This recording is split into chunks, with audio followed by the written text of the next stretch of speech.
Hey everybody, how you doing? Dean Zoo here, 1/3 of the Zoo Lab YouTube channel with my friends Vinny and Vanessa Signs behind cams today.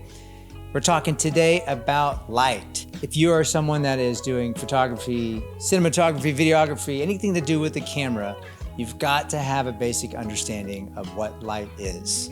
Number one, what is photography? The actual word photography, if you break it down, means photography, which literally means drawing with light. So just when you thought going out and buying a bunch of gear is all you need to become a great photographer and cinematographer, unfortunately, we're gonna have to go to school a little bit and learn a little bit about what light is and how it impacts the photo or the video. So what makes a picture of a face look so appealing to all of us? Well, it's this concept called Rembrandt's triangle.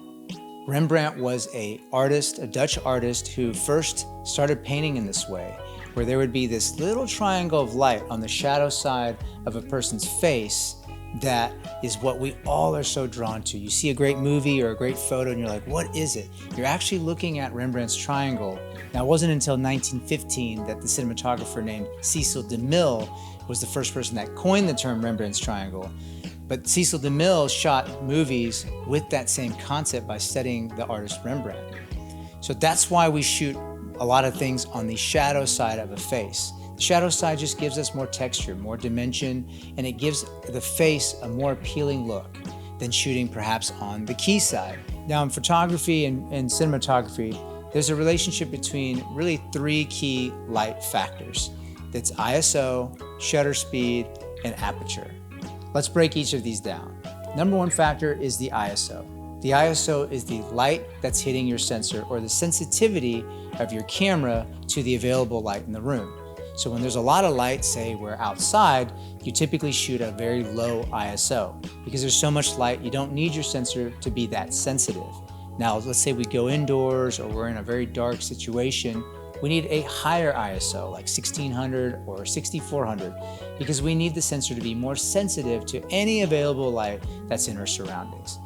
In cinematography world, you might have heard ASA, but ISO and ASA, they essentially mean the same thing. The next factor that you want to dial in is your shutter speed. Now, shutter speed measures time. It measures how much time it takes for the light to hit your sensor. In the photography world, we talk about shutter speed as fractions of a second. You might have heard 1/60, 1/250, 1/500. That's literally saying how fast is the shutter actually opening and closing to capture the light for that exact image. In the cinematography world, there's a concept called shutter angle. Shutter angle is actually the relationship between your shutter speed and your frame rate. Because when you're shooting a motion picture, there's a lot of frames kind of stacked behind each other. You really have to be thinking not just what my shutter speed is, but also what is the frame rate. For example, am I shooting 24 frames per second, which is kind of normal standard for US cinema, or am I shooting 120 frames per second because I want to eventually slow that footage down into slow-mo? So the shutter angle actually takes into consideration both the shutter speed and your frame rate. A quick note about shutter angle, some cameras will allow you to have the flexibility to do shutter angle, which makes your life a lot easier, and some don't. You just have to double your frame rate as an appropriate shutter speed for most cinema applications.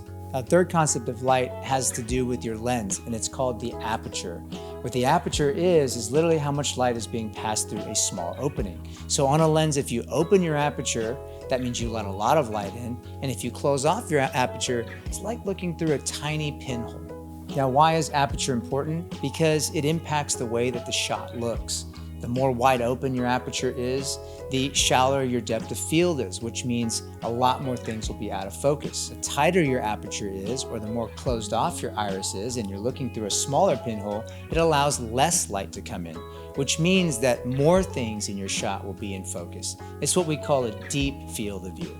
Aperture is actually a really simple equation. It's really just the focal length divided by the opening of the iris. So if you're shooting on a 100mm lens and your opening is 50mm, well, your aperture is at f2. The aperture helps a photographer change the look of their photos the most out of any other factor because of this concept of depth of field. Now, in the cinematography world, you might have heard a thing called a t-stop. Now, a T-stop varies slightly different from an aperture in that the aperture is measured on the focal length of the lens divided by the diameter of the opening, but the T-stop actually stands for transmittable light, which means how much light is actually hitting the sensor through the lens. The T-stop is slightly more accurate because it takes consideration of various elements in the lens or other coatings that are in the lens that would impact the amount of light coming in. So it is something that's typically reserved for a lot of cinematographers and cinema style lenses. All right, guys, that's it. Those are the basics of what light is to photographers and cinematographers. We hope you guys got a lot out of this. We hope you guys got a lot of little tips and learned something. Hopefully you learned something new. Hey, if there's anything else that you think we need to be covering, please drop that in the comments below. Don't forget to like, share, and subscribe to our channel.